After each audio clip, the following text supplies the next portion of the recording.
Hi, welcome back to the shed for episode 16 of the Jurgs cup build, and in this episode we're going to be continuing with finishing and also start some assembly work on the body.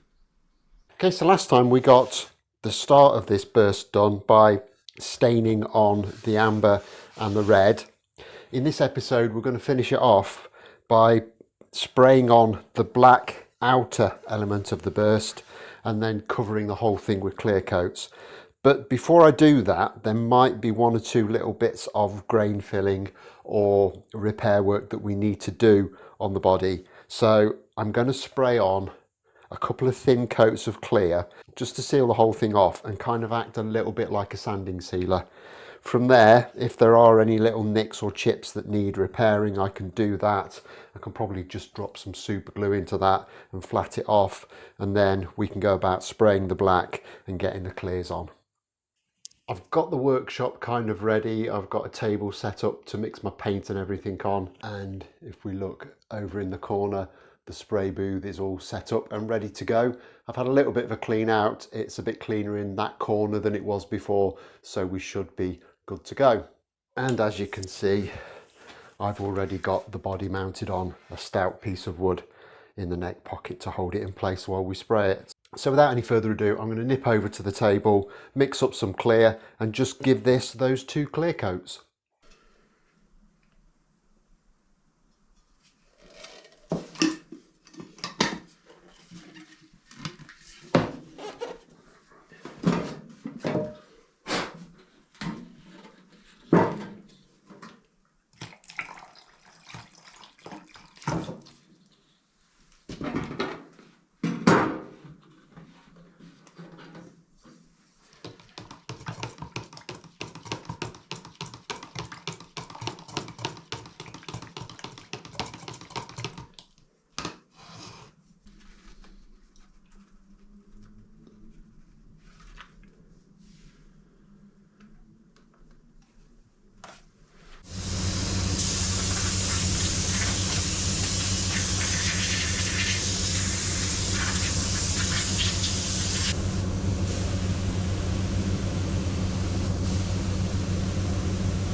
Okay, so we'll go handheld for a moment. There's the first couple of clear coats down on there, and I'm not sure how well this will show up in this camera, but I think that's looking quite nice.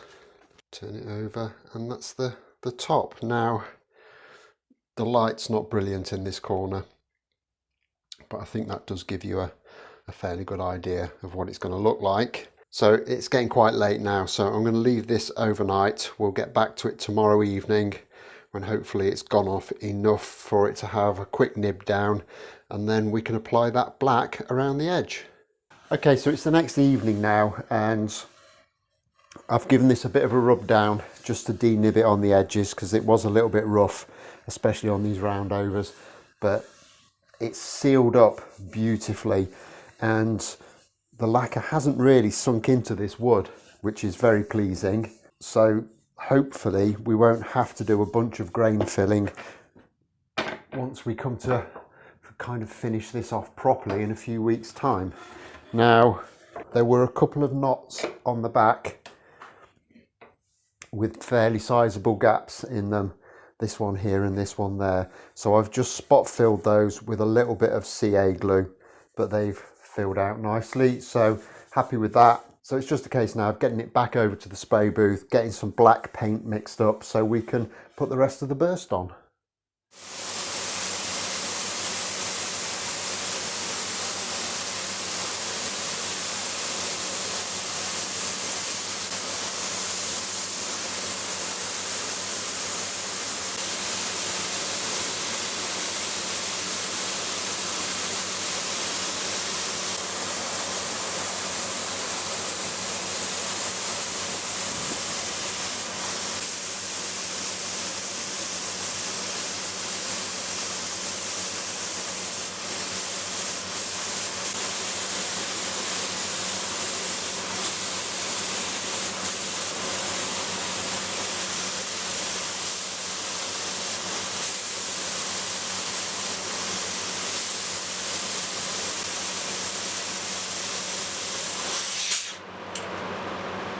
Okay, so there's the black added, and I think that's looking very nice. Happy with that. So I've given that probably 2 hours just for that black to flash off. So I'm going to get this back over to the spray booth and just start laying down a few coats of clear just to seal this in, and then over the next day or so I will build that up to as thick a film as I can get away with at this point in time, and we shall take it from there.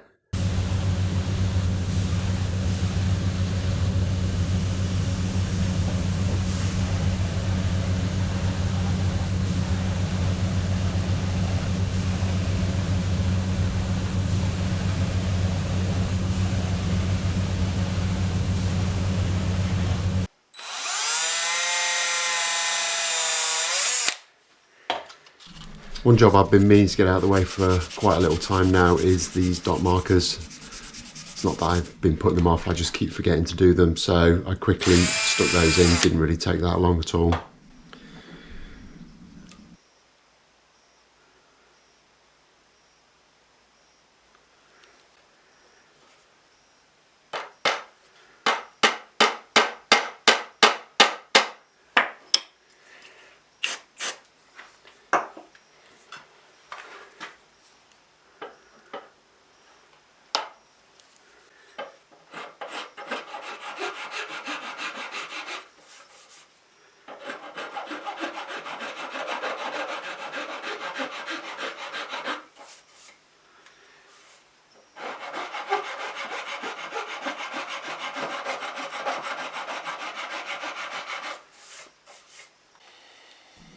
And with that done, I could then use some of this thin vinyl tape to tape up around the edges of the fretboard.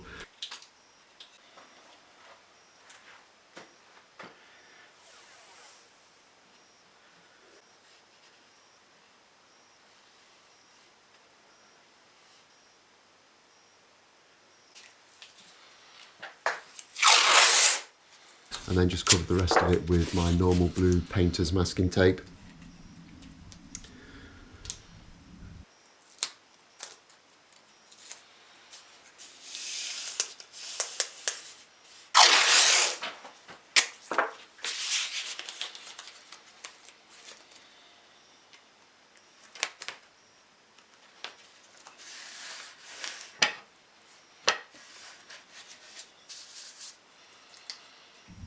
Before getting it over to the spray booth, just to lay down some coats of amber lacquer, followed an hour or so later by a couple of light coats of clear lacquer.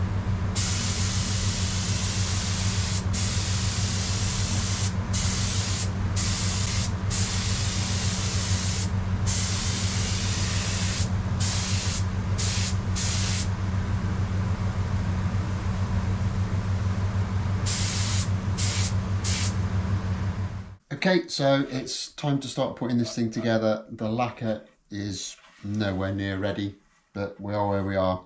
Saturday morning, the deadline is looming, so we really need to get going on this. So the first thing I'm going to do is I'm just going to screw on all of the bits that don't need anything more than just screwing on. So that's the tailpiece, strap buttons, a few bits and pieces like that. And then we can start looking at some wiring, because we need to wire all of this together and get the pickups installed. I don't think this is going to be a massively difficult one. It's fairly straightforward. Effectively 2 single coils, a switch, a volume and a tone. So break out the screwdriver and off we go. And there might not be too much fancy camera work on this one either, because we are really pushing against the deadline.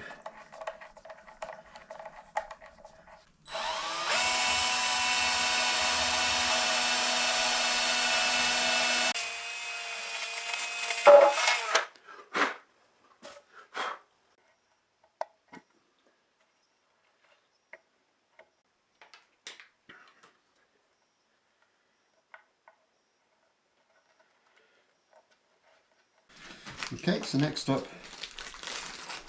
we'll get this tailpiece assembly in place.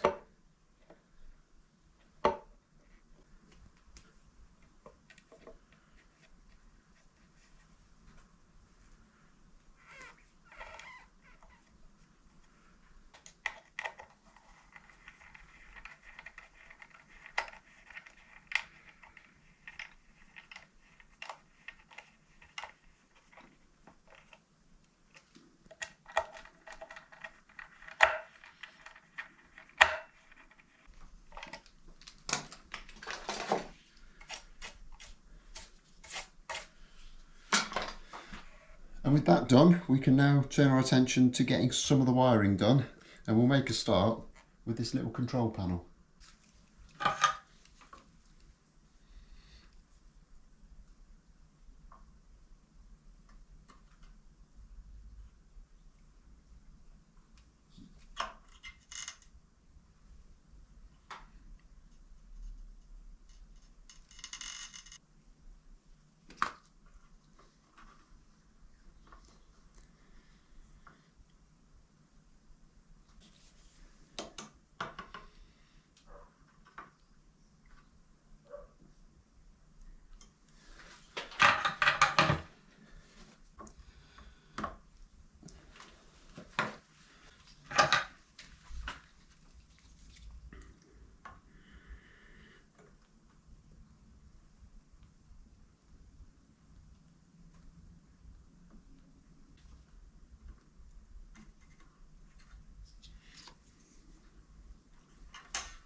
So that's the control plate wired up. I've got my hot and ground wire coming out of there, which will attach to the output from the switch, and the grounds from the pickups.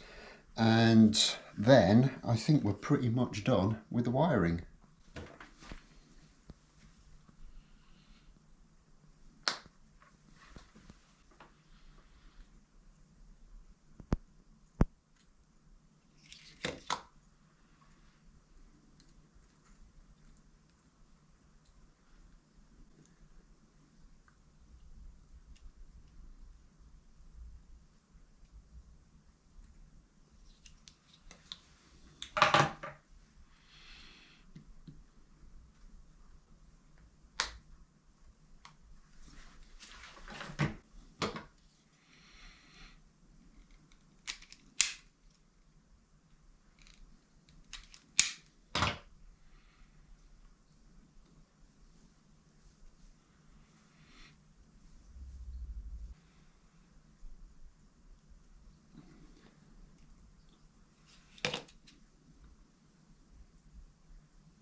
Okay, so that's all the wiring buttoned up.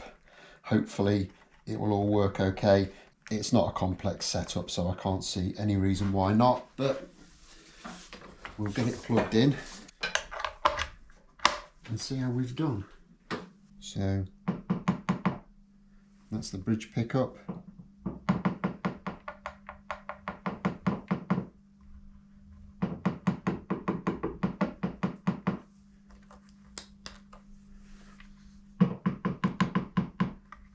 That's the neck pickup.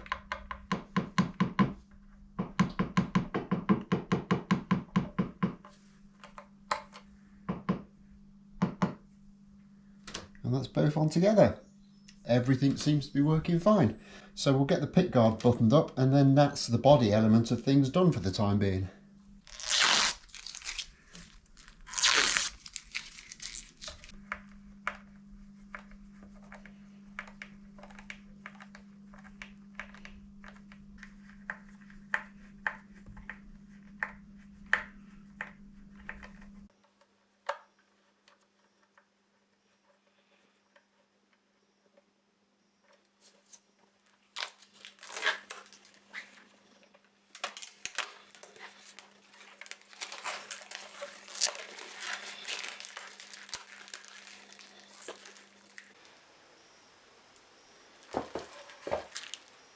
Okay, so with the body out of the way, we've got a couple of little jobs to do on the neck before we can get it prepped up and ready to be installed. First of which is to put the logo onto the headstock. So in time-honoured fashion, I've prepped up one of my logos to go on some water slide paper, but I've also customised this one. This is the Jurgs cup, so we're going to name this one the Jurgs 6. And people that are familiar with Fender style headstocks will know that there's a little roundel that goes in here that says original contour body, and that refers to the cutaways on the body.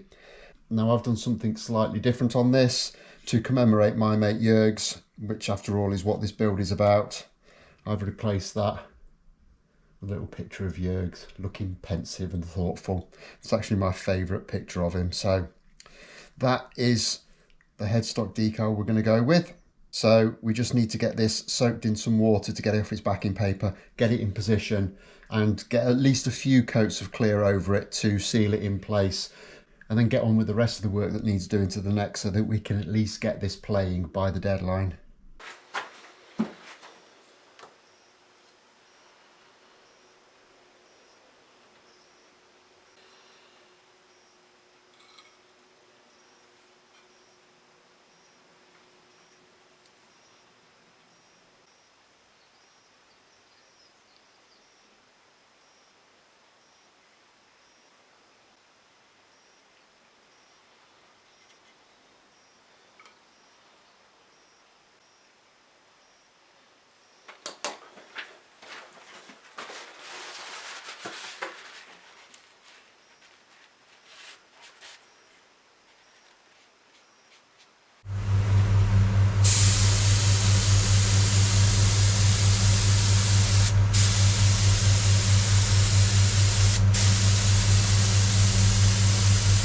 Okay, so there's the headstock done. It's nowhere near enough lacquer on there. It hasn't really buried it properly, but it has covered it over, so we'll be okay to kind of do the next stages of the build.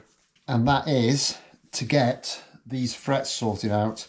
They need leveling, crowning, dressing. The fret ends are still very sharp, so we need to do that as well. I'm going to struggle a little bit because I haven't got a notched straight edge that will work on this fretboard. I think the neck is fairly straight, so I can just kind of set this up and level it as it stands.